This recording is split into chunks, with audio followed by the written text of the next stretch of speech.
तरीके से शिक्षा का निजीकरण होना, और आपके बच्चे, मैं तो पढ़ ली 4,000 रुपया साल का देकर मैं पढ़ ली बहुत सस्ते में। आज आपके बच्चे को, अगर यहाँ पे कितने लोग बैठे हैं जिनके बच्चे यहाँ पे 3 लाख 6 महीने की फीस अफोर्ड कर सकते हैं? मुझे हाथ खड़ा करके बताओ, मुद्दे की बात करेंगे। कितने लोग 3 लाख रुपए दे सकते हो 6 महीने के? दे सकते हो? नहीं दे सकते हो। बहुत कम लोग होंगे गिनती जो दे सकते हैं। वही शिक्षा जो सरकारी विश्वविद्यालयों में मैंने प्राप्त करी, आज आपके बच्चे प्राप्त नहीं कर सकते, क्योंकि वो निकम्मे निठल्ले लोग जब हमारे अगेंस्ट ऐसी पॉलिसीज बनती हैं, आपके बच्चों के दरवाजे बंद किए जाते हैं, तो वो संसद के अंदर मेज थपथपा रहे होते हैं आपके हक अधिकार के लिए, और आपके लिए आपके हक अधिकार पे डाका डाल रहे होते हैं। इसीलिए जरूरी है इस तरीके के कार्यक्रम होना। इसीलिए जरूरी है आज हम सबका इकट्ठे होकर गलत को गलत कहना, सही को सही कहना, अपनी एकता से आगे आना। हमारे पास यही है और कुछ नहीं है। अगर आज भी हम डर रहे हैं और गलत को गलत नहीं कह रहे, तो आप छत्तीसगढ़ की मिसाल लेके मुझे बता दो कि यहाँ पे हमारी पॉपुलेशन, आज मैं जब डेटा देख रही थी तो तकरीबन 40-45% के करीब यहाँ पे ओबीसी है, 39% के करीब यहाँ पे शेड्यूल्ड ट्राइब है। और हम क्या कर रहे हैं यहाँ पे? हमारे हकों के साथ क्या हो रहा है यहाँ पे? हमें कुछ मिल रहा है? डबल इंजन की सरकार है यहाँ पे, है कि नहीं है? डबल इंजन की सेंटर में भी है, उन्हीं की सरकार, स्टेट में भी उनकी सरकार का अधिकार मिल रहे हैं। शिक्षा सस्ती है, सभी को रोजगार मिला होगा। अभी यहाँ पे जितनी महिलाएं इस प्रांगण में बैठी हैं, कभी ना कभी तो किसी बाबा के पास गए होंगे। अभी जितने टीवी पे पॉपुलर बाबा चल रहे हैं, आधे से ज्यादा धंधा तो उनका हम ही चलाते हैं ना। वो जो भीड़ बैठी होती है बाबाओं का मंत्र मारने के लिए, आधी से ज्यादा सास की चुगली, बहू की चुगली तो हमारी महिलाएं वहां जाके लगा रही होती है। लगा रही होती है कि नहीं लगा रही होती है? सब पता है हमें, क्योंकि मेरा परिवार है, मुझे ये चीज बोलना जरूरी है। हमारे साथ क्या हो रहा है और हम किस तरफ जा रहे हैं, ये बात मुद्दे की करना आज यहाँ पे जरूरी है। क्योंकि हमारे लिए आज हम लोग सीमित हो चुके हैं छोटी छोटी चीजों को लेकर। हम लोग सीमित हो चुके हैं, हमारे युवाओं को भड़काया जा रहा है नशों के अंदर। हमारे लोग रात को पैक की बोतल खोलेंगे और एक चिकन की दुकान देखेंगे, बैठेंगे, खाएंगे, बस हम यहाँ तक सीमित है। लेकिन हमारा दुश्मन 24 घंटे काम कर रहा है। अगर एक इंसान उनका सो रहा है तो दूसरा इंसान उनका जाग के काम कर रहा है कि किस तरीके से नीतियां इनके खिलाफ साजिशें रची जाए, बनाई जाए कि इनके बच्चों के रास्ते किस तरीके से बंद किए जाए। क्योंकि जब आपके बच्चे पढ़ेंगे, लिखेंगे, बड़े बड़े विश्वविद्यालयों में पहुंचेंगे, जब उनका साइंटिफिक टेम्परामेंट डेवलप होगा, तब आप सरकार से सवाल पूछोगे ना जी कि नई शिक्षा नीति लाने की जरूरत क्या थी? आपने कहा बेटी बचाओ बेटी पढ़ाओ, तो हाथरस की बच्ची को जिंदा जलाया गया, आज दिन तक न्याय क्यों नहीं मिला? आपने कहा कि विश्व गुरु बनाएंगे, दिल्ली जैसे विश्वविद्यालय में तो हम पढ़ नहीं सकते। आपने कहा कि शिक्षा हर घर में रोजगार होगा, आज भी जो 2 करोड़ रोजगार की आपने बात करी थी, बेरोजगारी इतनी बढ़ चुकी है कि हमारे बच्चे आज आए दिन सुसाइड हो रही है। आए दिन हमारे बच्चे IIT के अंदर, जो इतना प्रसिद्ध विश्वविद्यालय, उसके अंदर हमारे बच्चे आत्महत्या कर रहे हैं। क्या है हमारे पास? कहाँ जा रहे हैं हम लोग? कभी हमने इन गंभीर मुद्दों पे सोचा है? हम लोग सिर्फ इसलिए सीमित रह चुके हैं कि जयंती, बाबा साहेब की जयंती आ गई, किसी का, हमारे महापुरुष का परिनिर्वाण दिवस आ गया, तो हम सिर्फ पुष्प अर्पित करने के लायक रह चुके हैं। हम सिर्फ एक मुखौटा पहन के कि आज हमने सबने इकट्ठे होना है, और आज अभी आप देखना, बड़ी बात कह रही हूं मैं, हो सकता है बुरी भी लगे, और लगे तो लगे, और लगनी चाहिए, मेरी बात चुभनी चाहिए उन लोगों को। अभी आप सोशल मीडिया पे देखना, 14 अप्रैल को बड़े बड़े जादूगर निकलेंगे। 14 अप्रैल को बड़े बड़े जादूगर बड़े बड़े हॉल बुक करेंगे और 14 अप्रैल को निकलेंगे। उसके बाद वो जादूगर आपको कहीं नहीं दिखेंगे और उनको लगेगा कि हमने पता नहीं कितना बड़ा काम कर दिया। अरे बंद करो अंबेडकर को मानना। अंबेडकर की कब मानोगे?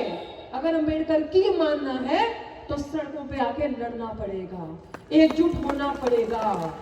ये पखंडवाद तो हमसे ज्यादा अच्छे तरीके से जो आज सरकार है, जिसके पास धन दौलत सब कुछ है, वो करती है ये पखंडवाद। उसको देखो किस तरीके से संविधान उठाकर सर पे लगाना, कोई जयंती, कोई दिन बाबा साहेब भीमराव अम्बेडकर का या हमारे किसी भी महापुरुष का मिस नहीं करना, पुष्प अर्पित करने।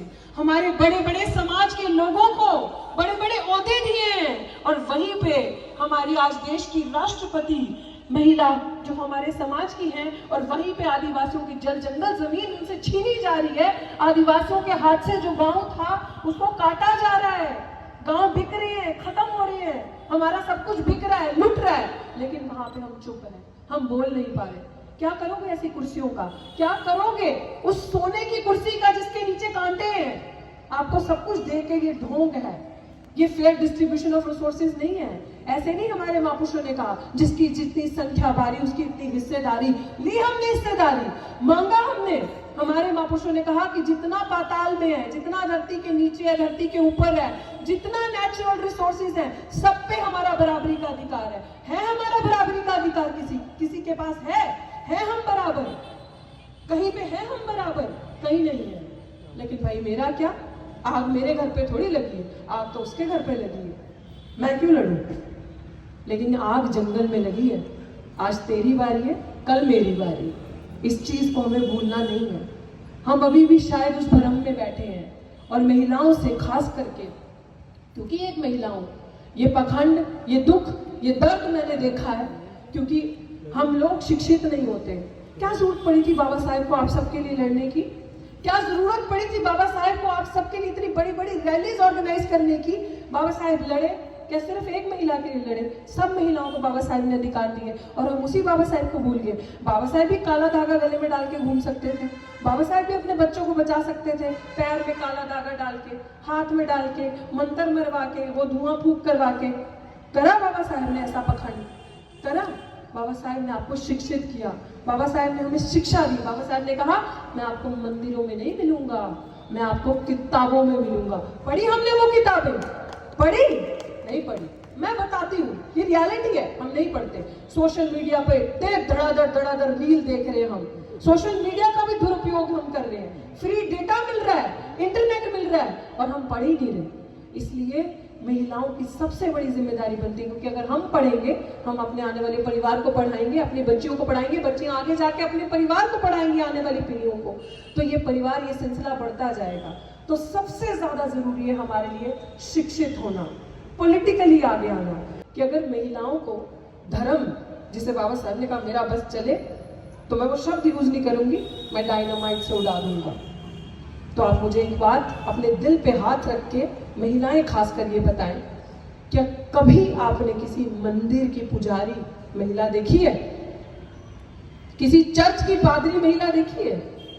मस्जिद की मौलाना महिला देखी है? हैं? देखी है? कलेक्टर देखी? डीसी देखी? राष्ट्रपति देखी? इंजीनियर देखी? डॉक्टर देखी? प्रोफेसर देखी? हैं? निकली हुई प्रोफेसर देखी? आटा लेती प्रोफेसर देखी? देखिए। तो जो अधिकार धर्म आपको नहीं देता, वो अधिकार संविधान आपको देता है, पढ़ाई आपको देती है, शिक्षा आपको देती है, वो अधिकार कलम आपको देता है।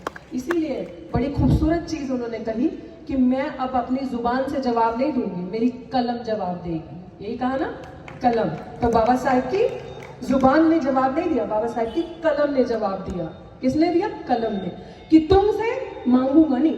बाबा साहेब लड़ने अगर लगते ना, तो ये हर रोज हमारे बाबा साहेब की हत्या करते, हर रोज हमारे बाबा साहेब का अपमान करते। लेकिन वो, इनके चाणक्य के चालाक थे, हमारे बाबा साहेब ऐसे सूरमा थे, ऐसे महान थे, उन्होंने कहा बोलूंगा नहीं। अरे मैं दीवार के साथ माथा थोड़ी मारूंगा, टक्कर मारूंगा तो मुझे ही लगेगी ना, तो मैं एक मूर्ख थोड़ी हूँ।